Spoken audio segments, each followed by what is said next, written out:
Well, here's a few news articles I thought were interesting. Ethereum is the main blockchain used for smart contracts and NFTs. Yes, the Crimea Bridge blew up, yeah.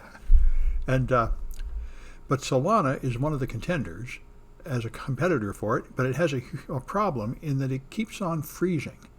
I think 9 times this year the blockchain has stopped, which is pretty outrageous. And so the co-founder claims he's got a new development team making a new version of the thing, and he thinks that's going to fix it all. So I don't know. I wasn't terribly impressed with that brilliant solution. But anyway, their coding just seems to be irretrievably sloppy, indicating something's wrong with their management team. The whole cryptocurrency space is crazy. People put billions of dollars, $3 trillion at the peak, into these systems that just seem to be thrown together poorly, although the Ethereum code base and the Bitcoin code base seem to be very good. Bitcoin has worked very well all along, and Ethereum has worked very well and just accomplished something people thought might be impossible, switching from proof of work to proof of stake. So those seem to be well established and well governed. Their competitors seem to be sort of sloppy, clumsy affairs in comparison. Now, when Ethereum did switch to proof of stake about a month ago, this meant that all the people that had spent large amounts of money building huge mining farms are out of business.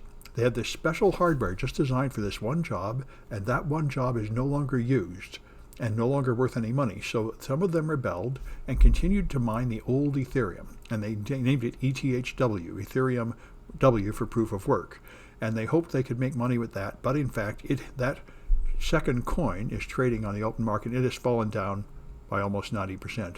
So any dreams they might have had of actually making any significant amount of money by mining that original Ethereum blockchain seems unlikely to work, although there's another way to make money here, which is what happened with Bitcoin for a while, or with, was it Bitcoin? Yeah, it was Ethereum, an earlier fork. If most of the miners give up and leave, then the remaining miners will face much less competition, and it will be much easier to win the competition, and so they might make money even though the coin is cheaper, but it would have to be a pretty drastic alteration in the competition landscape to justify such a loss in the value of the thing you're mining. So the Bay Area's had a ridiculous problem with sideshows. Hundreds of people go up late at night and turn donuts in the street, and people get hit. Then they mess up the streets and such, and they make a lot of noise and irritate people. And there's a lot of drinking and the violence at them and stuff. And the cops show up, and they never seem to be able to do anything, because I think the point is there's like 400 people and dozens of cars, and when the cops show up, they can't do much than arrest a couple of them, if anything. So what they're doing is they're putting these speed bumps. I've noticed one near my house.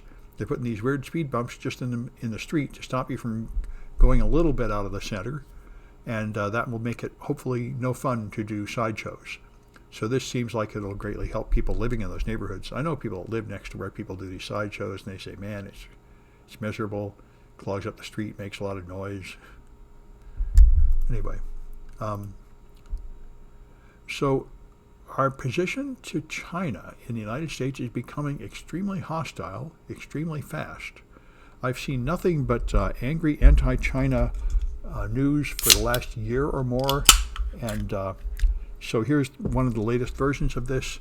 They've listed the 20 hottest vulnerabilities that Chinese hackers hit us. Now, of course, it's been well known that Chinese hackers have been hacking the United States like crazy since 2004.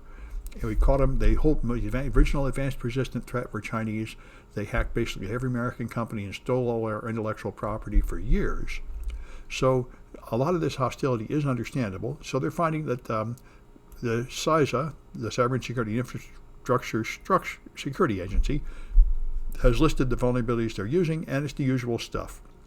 Things like Log4j, which was a big one, and they're just using the famous major vulnerabilities that everybody else is using, and the cure is the same stuff they always say: use two-factor authentication, put on patches, and so on.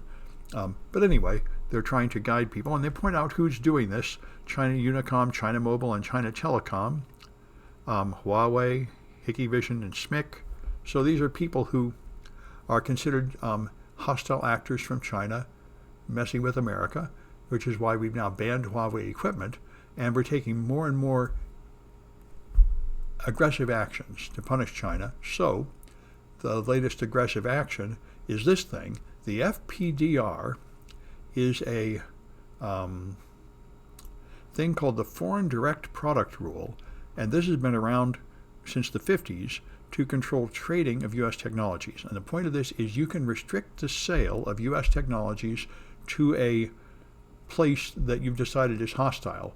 And it doesn't have to be shipped directly from the United States. You can take products made by a United States company even when they're located in a foreign country. And that's the new part that they're enforcing here. So they're trying to block sale of all advanced chips from American manufacturers to China, which will greatly hurt them, because it turns out that all chip factories essentially require tools from United States suppliers. So they think by doing this, they can stop China's development of advanced chips and hold them back by about a decade. So that's a really serious interference with Chinese goals of improving their technology. But that's what we're doing. And so the Chinese government has already protested this greatly. They've made a big deal of their plans to develop AI and other advanced technology rapidly, and the United States is trying to hold them back. So it's more and more hostile relationships between the U.S. and China. I got to go to DEF CON China a couple times before the pandemic, but it's looking to me like there may never be another one, because the U.S. and China relations look like they're just getting more and more hostile. And so this is Parag Agrawal, who was the Twitter CEO appointed to replace Jack Dorsey, but he never really got to do anything. Shortly after he got in, Elon Musk started threatening to take over and saying the company is very badly run and this guy is just ineffective, which is probably true. Twitter is famously very badly run. It's never made any money.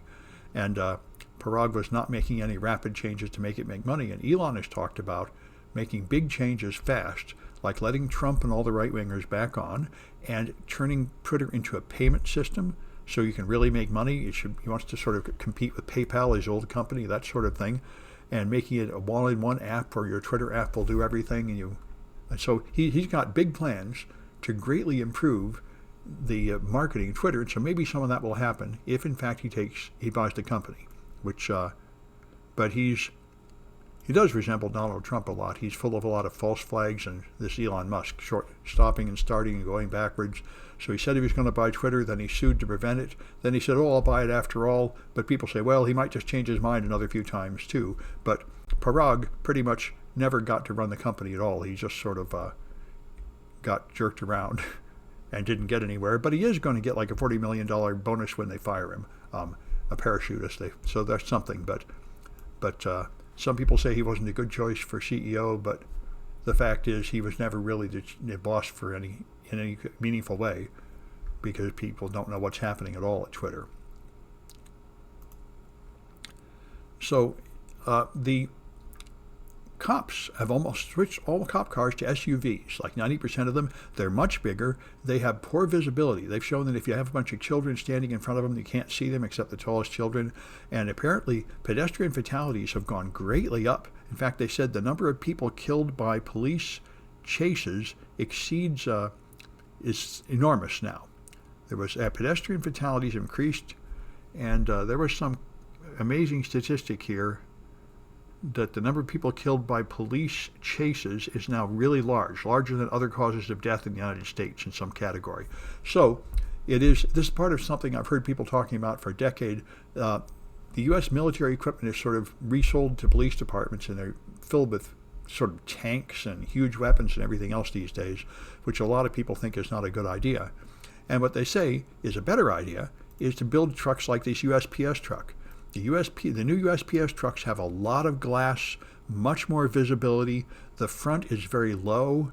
The bumper is very low. And they say this is much better. You can actually see people. And if you do hit them, you just knock them onto the front and they bounce off this curved bumper instead of going underneath and getting crushed by the wheels. And so they say if people would switch to this for all kinds of big vehicles, it would be much safer. So we'll see what happens. Anyway, that's enough of this.